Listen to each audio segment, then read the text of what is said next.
Oke, nggak panjang lebar ya.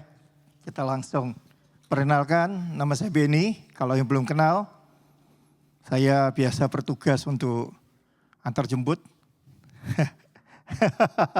Itu bagian pelayanan saya di sini. Juga kita biasanya juga saya lebih banyak sharing di Komsel. Jadi buat Anda yang belum ikut Komsel, ayo ikut Komsel. Ya, Komsel kalau kita di sini namanya Life Group. Tiap hari Jumat jam 7, antara biasa kadang di tempat ini atau kadang di rumah Pak Gembala. Kalau tempat ini di booking penuh ya. Oke, hari ini kita akan membahas sebuah topik yaitu It is well with my soul. Kemarin saya WA Pak Gembala, boleh enggak sebelum ibadah mulai sebelum firman gitu ya, nyanyiin lagunya. Nggak taunya Pak Gembala yang nyanyiin. Luar biasa ya. Kita beri tepuk tangan yuk buat Pak Gembala. Iya. Enggak. Suara saya udah nggak terlalu bagus. Suara saya udah nggak bagus lah. Ya. Nah. Oke. Kadang-kadang gini saudara-saudara bahwa terlalu mudah untuk mengatakan bahwa tenanglah hai jiwaku. It's so easy to say, but not easy to face it. Nah, apa maksud saya? Mungkin dalam bahasa Amerikanya adalah gampang untuk mengucapkan, tapi susah ketika kita menghadapinya. Apakah ketika kita menghadapi sesuatu problem, kemudian kita bisa ngomong, tenanglah hai jiwaku. Pujilah Tuhan, hai jiwaku. Tidak gampang saudara. Ya. Apalagi nanti dengan kisah di balik cerita lagu ini tadi. Ya. Itu kalau nanti Anda dengarkan, Anda mungkin bisa merasakan betapa tidak gampangnya ketika seseorang mengalami yang namanya badai kehidupan. Oke, kita mulai slide-nya udah ya, di depan ya. Nah, lagu It is well with my soul itu ditulis oleh Horatio Spafford. Beliau lahir dari tahun 1828 dan kemudian meninggal di 1888. Ya. Beliau menulis when peace like a river attended my way, when sorrows like sea billows roll. Lagu ini ditulis ketika dia kehilangan segala-galanya. Hampir sama yang dialami beliau, itu sama seperti Ayub. Anda bisa bayangkan ketika Anda membaca kisah Ayub dan ternyata kisah ini terulang kembali kepada seorang yang bernama Horatio Spafford ini. Cuma bedanya adalah ya, beliau mengalami hal ini ketika ya anak-anaknya masih kecil. Kalau Ayub kan anak-anaknya gede-gede semua, ya kan? Kalau di bahasa Indonesianya anaknya bikin pesta pora setiap hari, mabuk-mabukan dan pesta yang gak karu-karuan. Dan kemudian bahasanya Tuhan menghukum dengan kematian anak-anaknya dan kemudian Tuhan bahasanya mengizinkan setan untuk mengambil semua harta, bahkan semua hal yang dia miliki dalam hidupnya. Betul ya? Itu kisah Ayub. Ya. Nah, kalau Horatio ini beda, sedikit berbeda, tapi pengalaman hidupnya hampir sama. Pada tahun 1970 dia adalah seorang pengusaha yang berhasil. Pengusaha yang kaya raya dan dia juga seorang yang namanya pengacara. Tetapi pada tahun 1971 mulailah tragedi itu dimulai dalam hidupnya. Di mana anak yang pertama laki-lakinya meninggal dunia karena penyakit pneumonia. Nah, setelah itu enggak lama kemudian badai itu datang lagi menghantam kehidupannya. Semua hasil daripada investasi perumahannya itu tiba-tiba dilalap api 3 hari 3 malam. Yang boleh dikenal yang namanya The Great Chicago Fire. Semua investasinya habis ludes, des. Tinggal sisa dia dan istrinya dan 4 orang putrinya. Anda bisa bayangin ya bagaimana kalanya hari itu. Dan kemudian dia nggak cuma berhenti sampai di situ. Dia tetap melayani Tuhan. Dia seorang yang cinta Tuhan. Dia tetap mendukung yang namanya pelayanan daripada D.L. Moody pada waktu itu. Jadi D.L. Moody adalah seorang evangelis yang terkenal pada saat itu. Dan pada saat itu beliau sedang mau mengadakan KKR itu di Eropa, dari Amerika. Dan dia sudah berjanji di tahun 73 mereka akhirnya mau berangkat.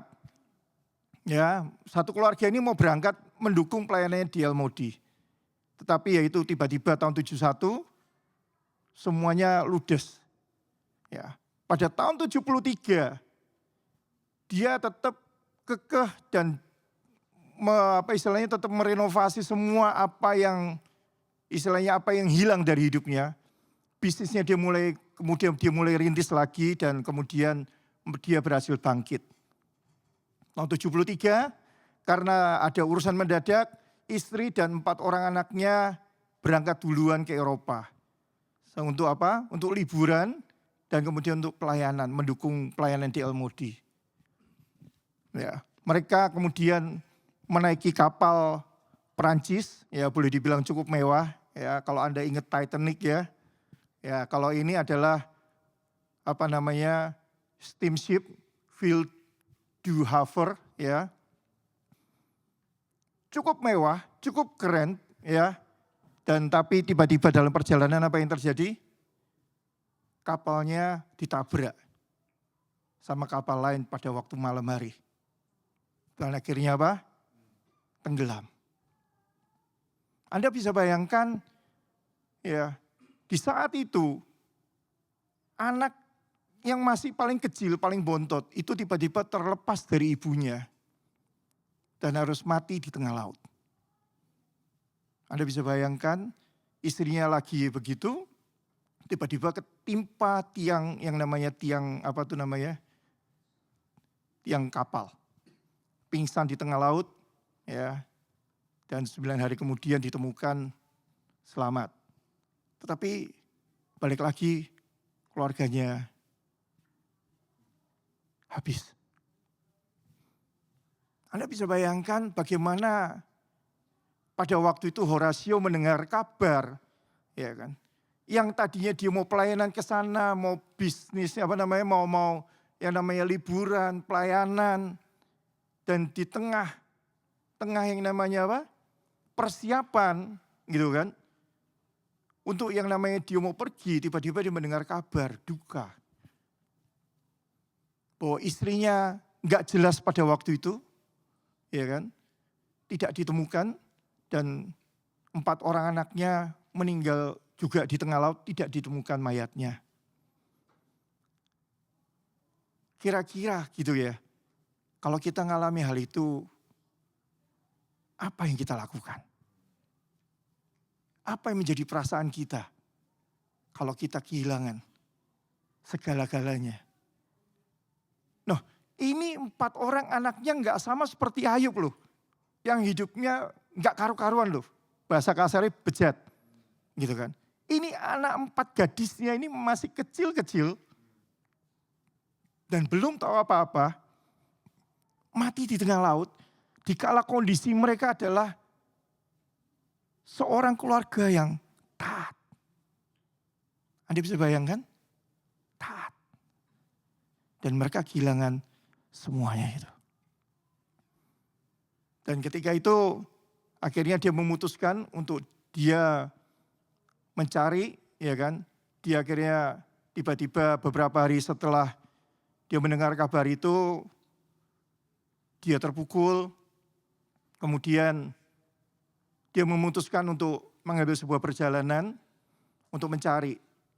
Gitu kan. Dan akhirnya sebelum dia berangkat, dia mendengar kabar bahwa istrinya selamat.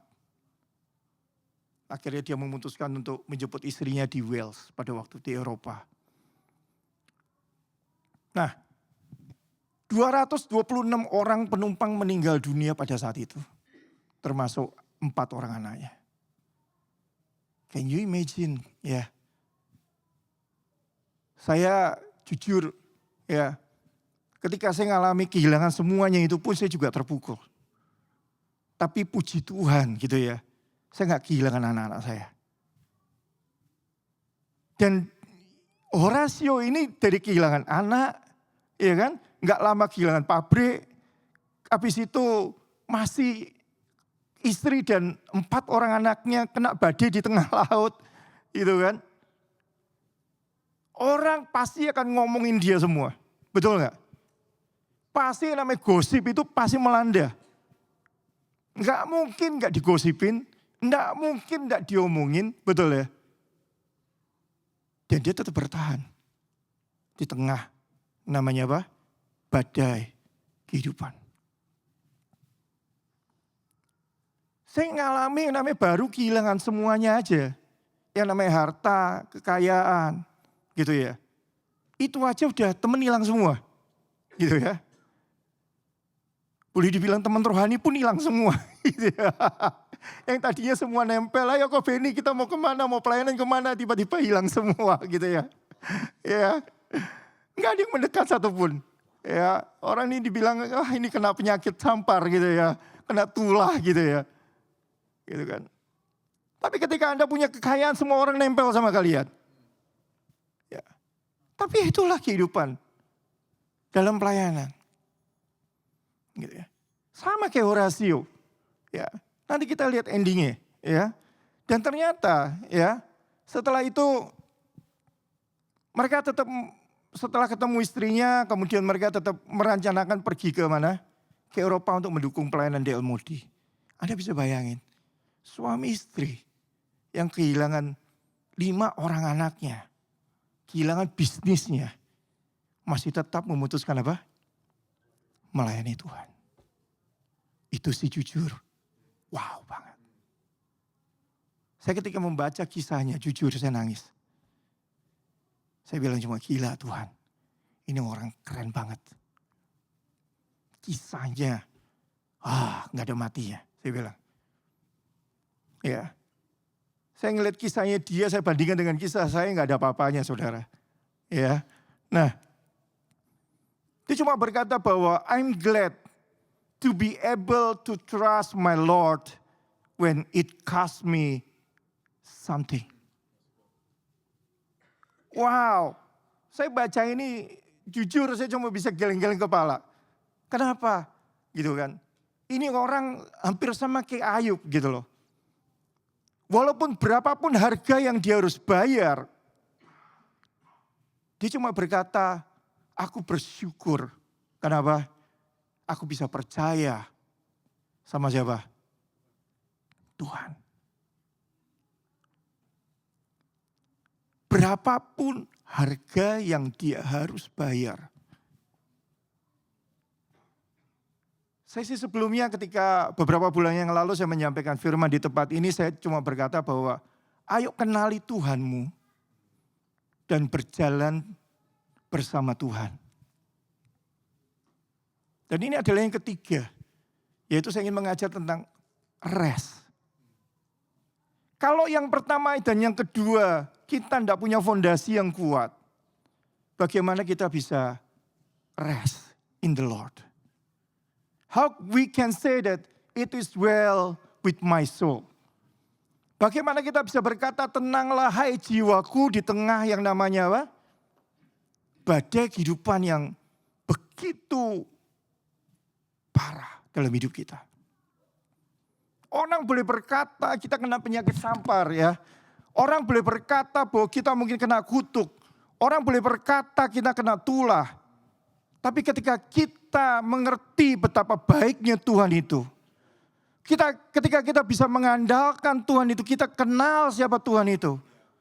Kita akan tetap bisa berkata, aku bersyukur punya Bapa, punya Allah yang hidup.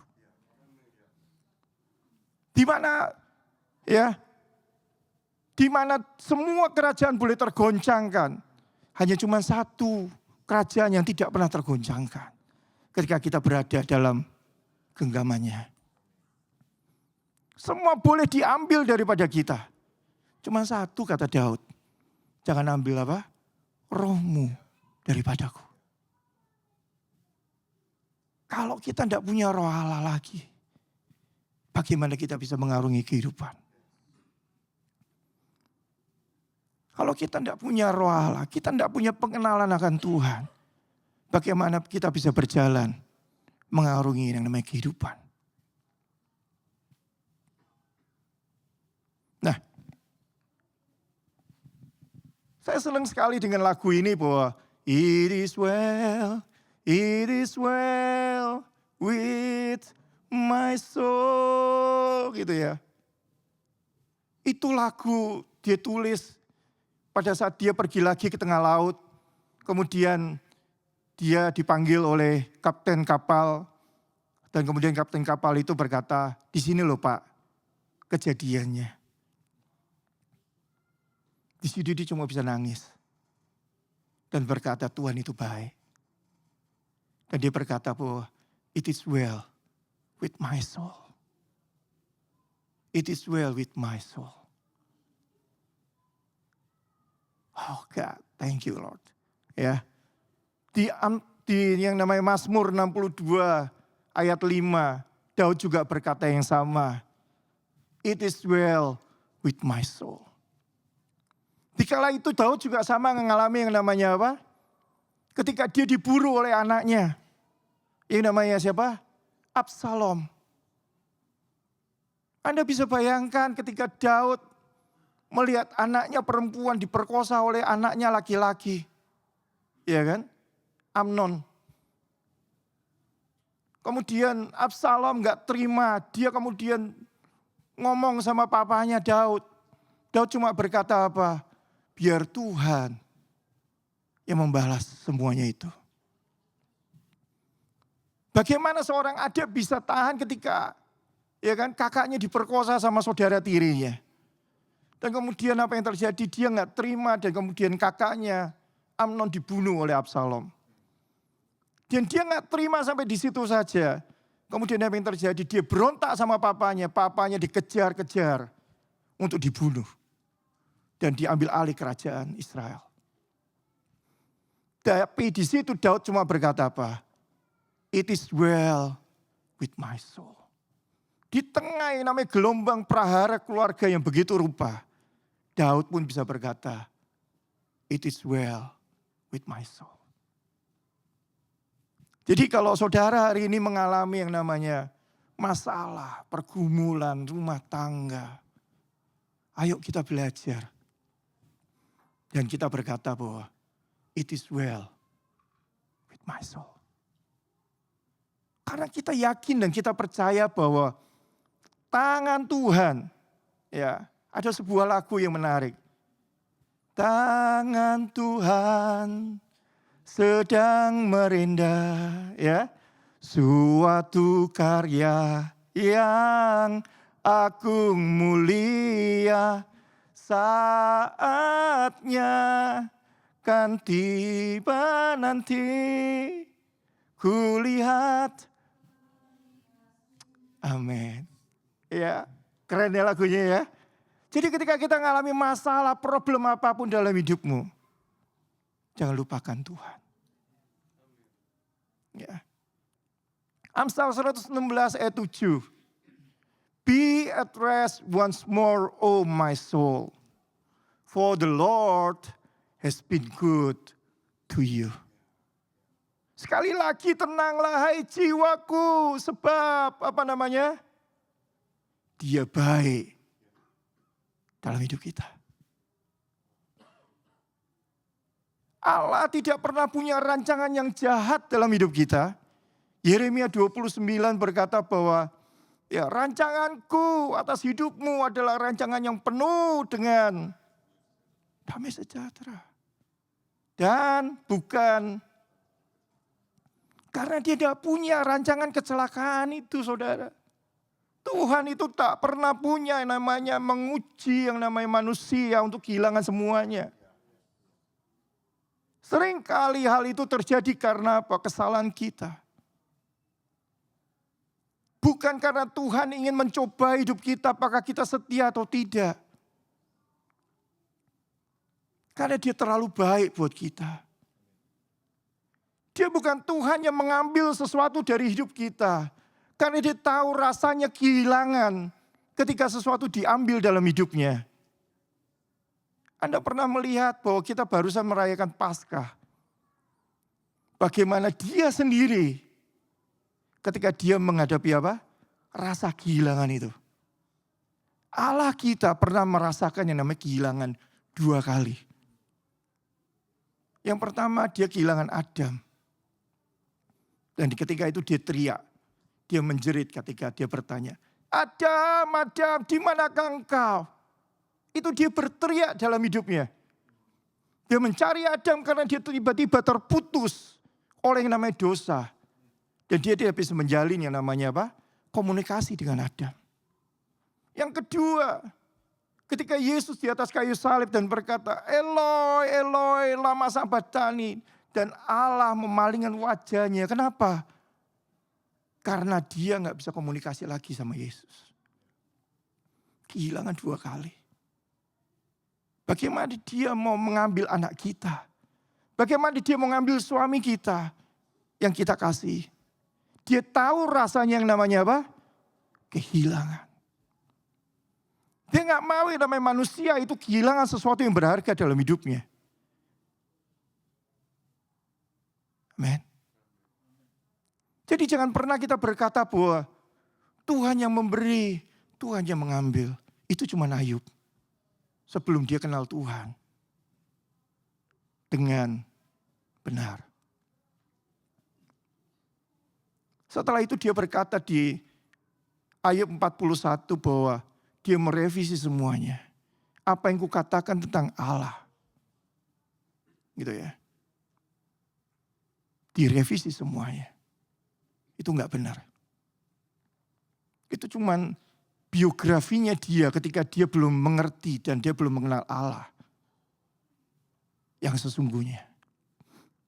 Nah, di tahun 70 berapa itu ya? 73 dia kemudian pelayanan mengalami semuanya itu. Tahun 78 kembali lagi dia melahirkan seorang anak pria. Dan tahun 78 gak lama kemudian tahun 80 anak prianya itu meninggal dunia. Anda bisa bayangin anak ke-6 pun meninggal dunia. Kenapa? Tiba-tiba sakit demam berdarah. Di Chicago juga. Kemudian akhirnya satu kota memutuskan bahwa ini orang kena tulah. Ini orang kena kutuk. Tidak boleh tinggal di kota ini lagi. Dan akhirnya mereka memutuskan untuk, ayolah Horatio kamu dan keluarganya boleh pergi. Meninggalkan kota ini. Karena apa? Hidupmu gak ada yang beres satupun. Sebelum dia pergi, tahun 81, dia punya anak lagi perempuan. Tuhan kasih lagi dan dia namakan Grace. Setelah itu dia pergi meninggalkan Amerika. Dia ke Chicago untuk apa namanya? Dia pergi dari Amerika, dari Chicago pergi ke Yerusalem. Kemudian dia melayani di sana sampai akhir hidupnya. Anda bisa bayangin. Ya. Bagaimana hidup dia. Ya. Dari tahun demi tahun. Selalu ditimpa oleh masalah demi masalah, demi masalah, demi masalah. Bahkan akhirnya satu kota pun memutuskan untuk dia harus pergi. Dan keluar dari kota itu. Dulu Chicago mungkin gak segede sekarang ya. Dulu Chicago semua orang kenal kali, karena orangnya juga gak terlalu banyak. Ya karena tahun 18-an, tahun 1800-an.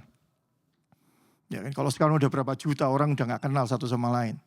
Ya kan? Tapi dulu orang masih kenal satu sama lain. Tapi kalau kita lihat, kita perhatikan bagaimana kisah hidup. Ya kan?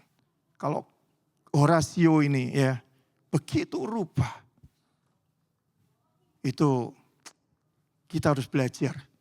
Jadi banyak hal ya di mana kita itu belum mengalami seberapa. Tapi kadang-kadang kita baru kena mungkin sedikit masalah kita udah teriak, kita udah nangis-nangis. Kadang-kadang ada sempat mau bunuh diri gitu ya. wah aku gak kuat lagi, bahkan lebih konyolnya lagi, gue udah gak mau ke gereja lagi gitu ya. Itu terkadang too childish gitu loh. Ya. Bagaimana dengan orang-orang yang seperti ini hidupnya? Dia tetap at the end, dia melayani Tuhan. Sampai akhir hidupnya. Bahkan saya juga kagum sama istrinya pada waktu itu. Udah ketimpa tiang kapal, ya terapung-apung di lautan gitu kan. Kemudian selamat gitu kan. Dia balik lagi ke suaminya, masih pelayanan. Kita baru merayakan Mother's Day, ya kan. Kemarin minggu lalu gitu kan. Bagaimana seorang mother, seorang ibu, kehilangan 5 orang anaknya. 4 di depan mukanya sendiri ditelan badai. Ya. Udah gitu yang ke-6 masih juga meninggal. Akhirnya Tuhan kasih lagi yang ke-7. Namanya grace. Saya salut dan kagum. Mungkin kalau orang lain mungkin ini lakinya mungkin udah dicerain kali. Ya.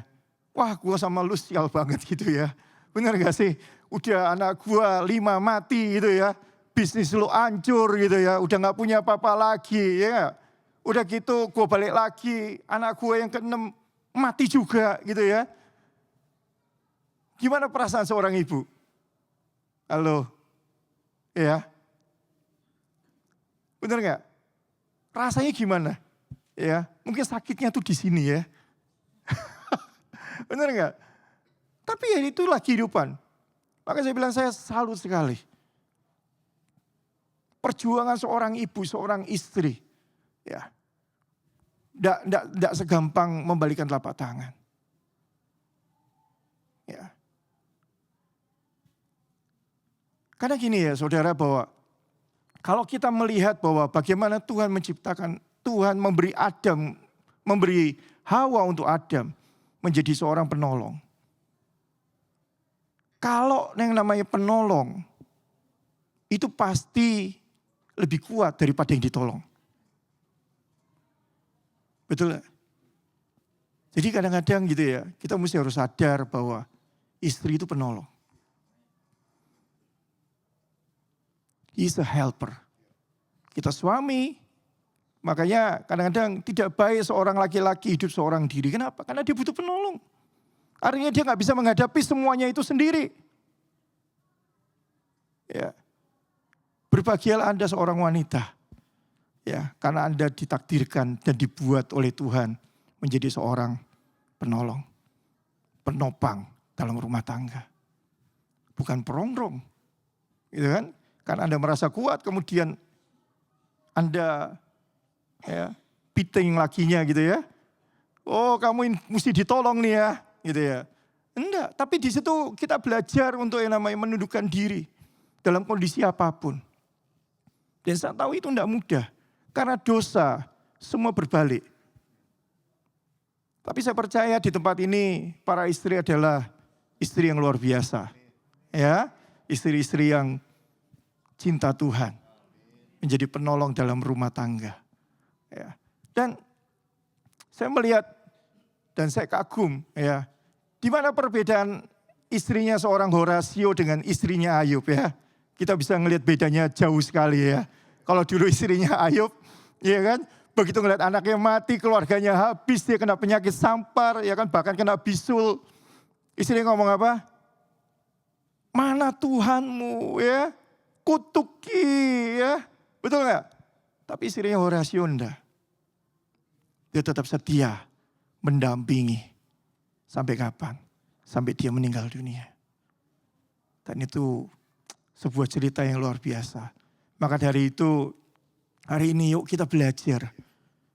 Untuk kita bisa rest di dalam Tuhan. Ketika Anda kenal Tuhanmu. Ketika kita kenal Tuhan, kita siapa. Dan kita berjalan dalam Tuhan. Kita rest. Dan kita bisa berkata, tenanglah jiwaku. Tenanglah jiwaku, betul? Aman dalam naunganmu, betul? Jadi dalam situasi apapun gitu ya.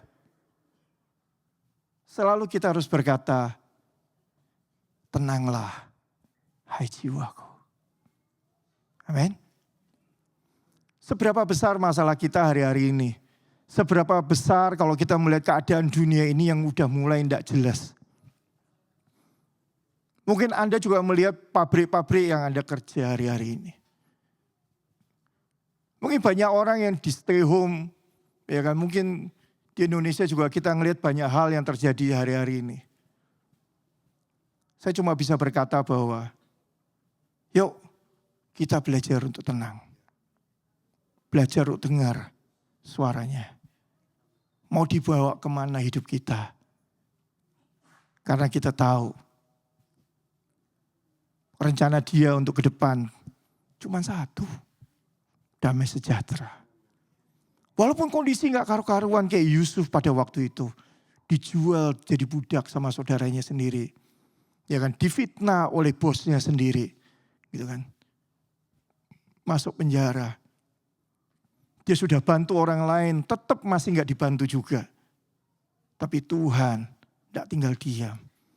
Maka Yusuf bisa berkata apa? Manusia boleh mereka namanya apa? Kejahatan dalam hidupku. Tapi Tuhan yang akan membalikan menjadi apa? Kebaikan.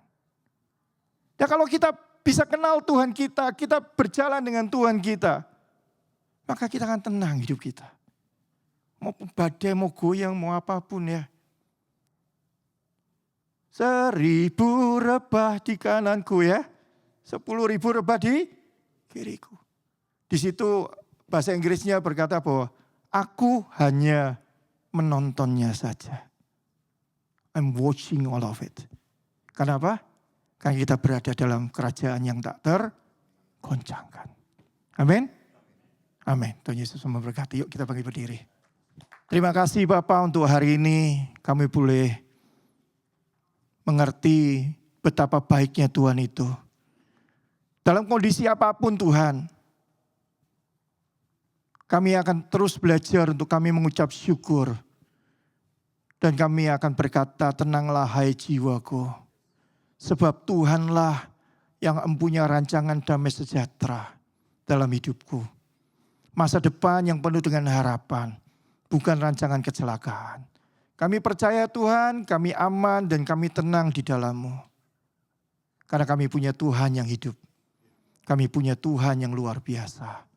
Terima kasih Bapa dalam nama Yesus. Mari kita sama katakan. Amin. Amin.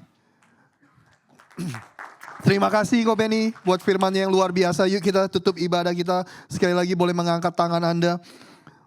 Tuhan memberkati engkau dan melindungi engkau. Tuhan menyinari engkau dengan wajah-Nya dan memberi engkau kasih karunia. Tuhan menghadapkan wajah-Nya kepadamu dan memberikan engkau damai sejahtera. Kami percaya Tuhan Engkau menyertai kami sepanjang minggu ke depan. Bahkan sampai selama-lamanya kami percaya Tuhan roh yang sama yang membangkitkan Yesus dari kematian hidup di dalam setiap kami. Melalui persekutuan kami dengan Engkau Tuhan. Kami mengucap syukur, sukacita segala sesuatu yang baik yang datangnya dari Tuhan. Turun atas kehidupan kami semua mulai hari ini sampai selama-lamanya. Yang percaya sama-sama katakan amin, amin, amin. Happy Sunday kepada kita semua. Anda kasih salam samping kiri kanan Anda. Katakan happy Sunday. Tuhan Yesus memberkati kita.